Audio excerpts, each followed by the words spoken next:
देखिए, इस वक्त की सबसे बड़ी खबर हम आपके सामने लेकर आए हैं। आपको बता दें कि भारतीय जनता पार्टी के राष्ट्रीय अध्यक्ष महज 4 दिनों के बाद ही वापस पटना लौट आए हैं। बांकीपुर विधानसभा सीट पर वह नीरज सिन्हा के समर्थन में रैली भी करेंगे। ऐसे में बड़ा सवाल सियासी गलियारों में तैरने लगा है कि क्या नितिन के गढ़ बांकीपुर में बीजेपी के लिए चुनाव क्या फंसता हुआ दिख रहा है। आइए तमाम चीज़ों को समझते हैं इस रिपोर्ट में विस्तार से। देखिए, बिहार की बांकीपुर विधानसभा सीट पर उपचुनाव में भारतीय जनता पार्टी ने अपनी पूरी ताकत झोंक दी है। यह सीट बीजेपी के राष्ट्रीय अध्यक्ष नितिन नवीन का राजनीतिक गढ़ मानी जाती है। नितिन नवीन इसी सप्ताह पटना आकर बांकीपुर उपचुनाव को लेकर पार्टी नेताओं के साथ रणनीति तैयार करने के बाद दिल्ली लौट गए थे। अब महज 4 दिन बाद ही वह फिर पटना पहुंच गए हैं।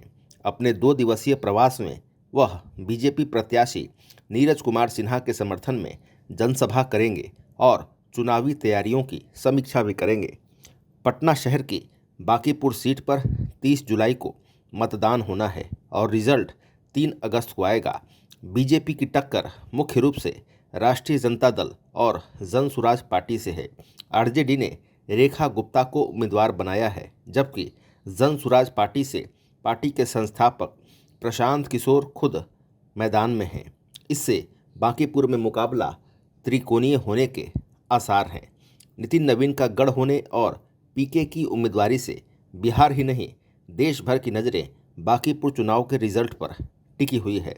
आपको बता दें कि भारतीय जनता पार्टी के अध्यक्ष नितिन नवीन बीते शनिवार यानी 18 जुलाई को पटना पहुंचे।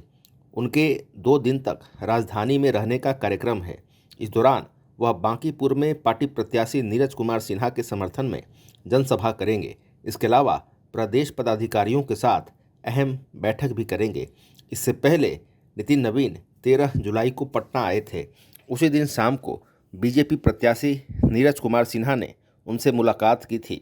फिर 14 जुलाई को उन्होंने बांकीपुर उपचुनाव को लेकर प्रदेश कार्यकारिणी की बैठक की, जिसमें सभी नेताओं को अगले 15 दिनों तक घर घर जाकर चुनाव प्रचार करने का निर्देश दिया गया था। बैठक के बाद वह उसी शाम दिल्ली लौट गए थे। महज 4 दिनों के भीतर नितिन नवीन का दोबारा पटना पहुंचना इस उपचुनाव को लेकर बीजेपी की गंभीरता को दर्शाता है। पार्टी अपने पारंपरिक मजबूत गढ़ को बरकरार रखने के लिए पूरी ताकत झोंक रही है। नितिन ने पहले ही बांकीपुर में बिहार बीजेपी की पूरी फोर्स उतार दी है। अब वह खुद चुनाव प्रचार की कमान अपने हाथ में रखे हुए हैं। बीजेपी ने बांकीपुर में नामांकन के बाद अपना कैंडिडेट भी बदला। पार्टी ने पहले अभिषेक कुमार सिन्हा बंटी को उपचुनाव में प्रत्याशी बनाया था। उन्होंने 9 जुलाई को नामांकन किया और फिर अगले दिन अचानक चुनाव लड़ने से इनकार कर दिया। उन्होंने पारिवारिक कारणों से नामांकन वापसी की घोषणा की और कुछ ही मिनटों के बाद बीजेपी ने नीरज कुमार सिन्हा के रूप में नए प्रत्याशी के नाम का ऐलान कर दिया। फिर नीरज ने 13 जुलाई को अपना नॉमिनेशन दाखिल किया। पार्टी सूत्रों के हवाले से जो जानकारी मिली है, उसके मुताबिक अभिषेक बंटी के परिवार का चारा घोटाला से कनेक्शन रहा। यह बात बीजेपी के वरीय नेताओं को उनके नामांकन के बाद पता चली। इसके बाद आनन फानन में बांकीपुर सीट में कैंडिडेट बदला गया। अभिषेक बंटी और नीरज सिन्हा दोनों ही बांकीपुर के साधारण बीजेपी कार्यकर्ता हैं और नितिन नवीन के करीबी बताए जाते हैं। अब आइए जानते हैं कि आखिर बीजेपी के लिए क्या फंस गया है बांकीपुर। देखिए, बांकीपुर सीट उपचुनाव में बीजेपी द्वारा कैंडिडेट बदलने और नितिन नवीन के खुद प्रचार की कमान संभालने और पार्टी के प्रदेश नेताओं की पूरी फौज उतारने से यह कयास लगाए जा रहे हैं कि बीजेपी के लिए यह इलेक्शन किसी बड़े चैलेंज से कम नहीं है।